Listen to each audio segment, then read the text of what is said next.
Morning. Questions? Still the morning anyway. What was this week going to be like for you and just kind of preparation and everything?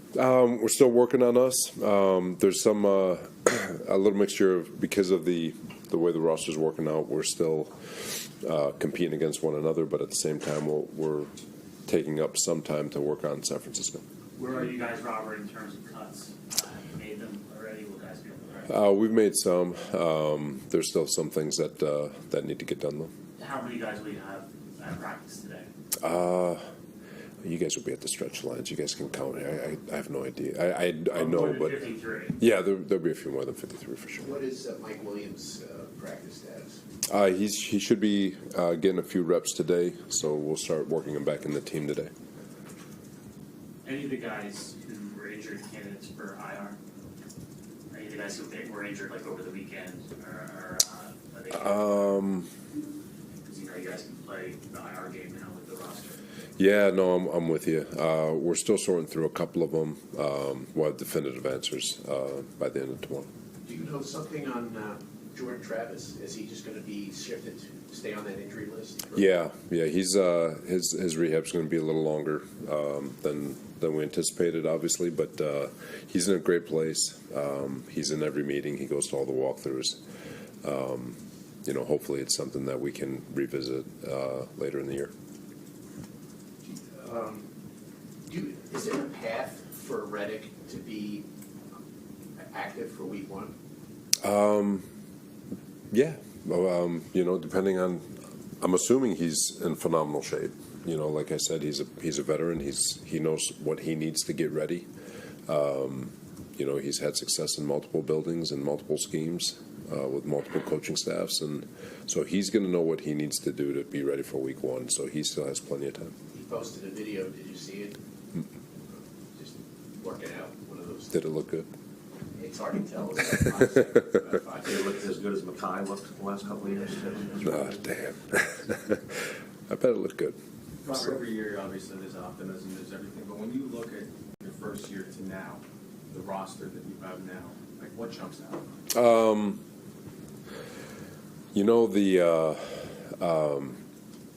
Obviously it's a really cool group of guys. The locker room is in really good. There's a lot of belief in one another. I've made the comments before. The group actually likes hanging out with one another.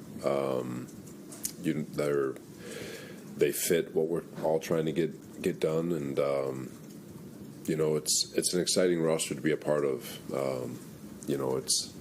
I feel like we're talented all the way across the board. We just got to piece it together and go win some football games. Or similar, kind of spinning off Al's question, with your offensive line, which obviously was all over the yard last year, what are the things that jump out, and how much more comfortable do you feel this year with this group that you have? First off, it's a cool thing, but all the guys who got all the experience last year through all the chaos have become unbelievable depth pieces, where we are not afraid to go to them if things happen. But at the same time, when you look at the front five with Tyron, John, Tip, AVT, and Morgan, a lot of experience, and really good football players. I'll single out John Simpson. He doesn't get talked about in this whole thing. I think he's been phenomenal through camp, and he's going against Kinlaw and Quinnen every day. Thought he had a cool battle with Dexter Lawrence during the Giants week. Had a really cool battle with the D tackles at Carolina, which are some of the best in football, and then same thing with Washington. They got a pair between Payne and I'm forgetting it, Allen, two really good ones. So and no one's noticed him, which is a good thing. He's been super impressive, but it's a good group, man. I'm excited to see him get to work. Along the big picture lines, this being year 4 for you, how do you, in what ways most significantly do you think you've evolved as a head coach? From an evolution, you learn as you go. You're always going to learn. You're going to be better than you were 4 years ago, I guess. First year was just trying to get a grasp on all the administrative stuff, and then the second year was, reattaching to what got me here in terms of just defense and staying connected to those guys. And then last year, I'll speak freely, probably got a little out of whack, and just using this year and just reconnecting to myself and the things that need to get done from a global standpoint, offensively, defensively, special teams. But the administrative stuff, that's easy. It's easy to get through that. It's the getting back to the X's and O's and making sure that all of our focus, including me, is locked in on that. What do you mean by out of whack? Well, last year there was a lot of chaos, right? And just trying to control things that were out of my control, and just making sure that I reconnect to focusing on the things that I got control of. Robert, you have not had expectations. I mean, obviously with Aaron coming here last year, there was a heightened expectation, but now with him, knock on wood, healthy, and the improvements you guys have made, how do you personally handle those expectations now, as high as they are, because you know what they are out there, obviously? For sure. I feel like we're always expected to perform at our best, regardless. You're always expected to win from an external standpoint, regardless of the perception of whatever roster you have. It doesn't matter. Like I've said before, you're either winning or losing, and expectations are always to win. And we've been in positions. I was in San Francisco our first 2 years with Kyle Shanahan, where the expectation was to win, but we struggled out of the gates. And then our third year, we took off. And so for us, the expectations are awesome, and they've been earned by the guys in the locker room. We got a lot of really cool games going leading up into the first half of the season, if you will, with all the national spotlight and all that. But at the same time, the only expectation that we can truly embrace is the expectation to be our best every single day, and that's it. Stay focused in the moment, be where your feet are, and from there everything will take care of itself. Not that you want gas, but do you think you and your group are better equipped this year if you dealt with that type of? I mean, it was crazy personally. Yeah. Anytime you go through an uncomfortable, to grow in. To grow in the world, to grow as an individual, you got to live in uncomfortable environments, and I would say that last year was probably one of the more uncomfortable environments that you could possibly create for an organization, and because of it, I think our players, our coaches, everybody in this building are better for it, and because of it, I think the team is better for it and better equipped. As coaches, I think we learned a lot from last year in terms of with regards to adjustments and the things that we need to do to make sure that we can, I've said it before, be not fully injury-proof, but a little injury-proof where we can adjust and move things on the fly a little bit better. But, yeah, we're definitely all better for what happened last year. What gives you the confidence that if things hit the fan once again, that you'll be able to navigate it? We put a lot into this off season studying the things that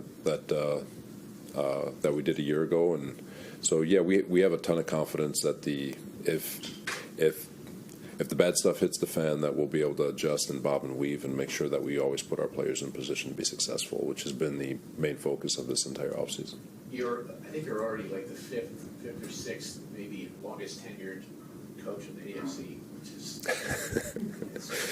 not for long. That's league. This being year 4 and with the heightened expectations, do you approach this as like a now or never kind of year for you? Honestly, I'm not trying to be cheesy. Every year for coaching is now or never. With the way the league is, especially over the last 10, 15 years, you're hanging by a thread. No matter what year you've been hired, it could be year 1, year 10, year 20. You're always hanging by a thread, and all it takes is one bad year, and you're showing the door. So I don't look at it that way. It's just the way you get so used to being in an environment where expectations are what they are. And so that's why it's just so important. And like I said, last year was a great reminder in that. Stay focused in the moment, be where your feet are, and be a problem solver.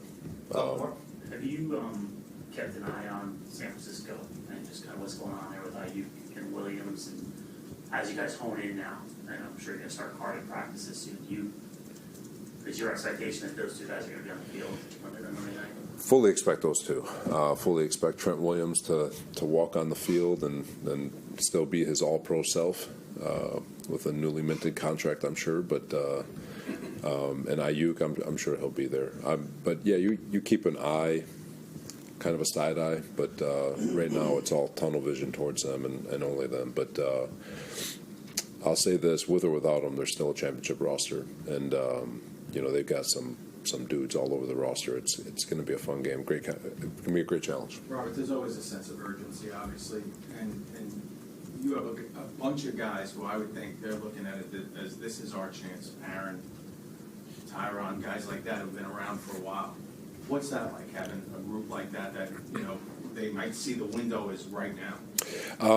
One, I think it's awesome, but two, it's the same thing. It's you just no matter where you are in your career, you can create something bigger than it needs to be, right? And I think every year is an opportunity to be to have the stars align and to make a run and all that good stuff. But if you feel like this is your last opportunity and you play like it's your last opportunity, sometimes you can throw yourself out of whack. So my message to all those guys is that it's not your last opportunity, but it's also a great opportunity to, again, just stay where you are, do what you've done your entire career. They're all there, and they've all been all pro for a reason. And it's because of their process and the way they approach day in and day out, regardless of expectation. And if they stay in that mindset, they'll be fine. Will you or have you made an attempt to reach out to Reddick just in an attempt to resolve this situation before the season starts? No, I've just been focusing on the guys that have been here. Thanks, everyone. Thanks, guys.